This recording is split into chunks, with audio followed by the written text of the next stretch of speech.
video registrator Tambos'si ikki xil modelini ko'rib chiqamiz. Birinchi modeli T30, ikkinchi modeli T33. Bularning farqlarini ko'rib chiqamiz. Ikkalovining uzunligi bir xil. Qalinligida T33 modelimiz sal qalinroq. Xo'p, kameralarga keladigan bo'lsa, ya'ni oldi hamda salonning ichi kamerasi bir joyga joylashgan bo'ladi bunda. Bunda o'girib qo'yasizlar. Salonning ichini oladigan kamerasini boshqa joyga o'rnatish iloji yo'q. Orqa kamerasi har doimgidek orqa kamera. Endi T30imizda bo'lsa, oldi tarafini oladigan kamerasi,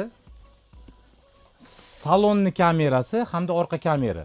Bunda salonni kamerasini nafaqat oldiga, o'zingizga kerakli joyga bemalol qo'yib qo'ysangiz bo'ladi. T30 bilan T33 video registratorimizning asosiy farqlari shunda. Video manfaatli bo'lgan bo'lsa, bitta like bosib qo'yasizlar.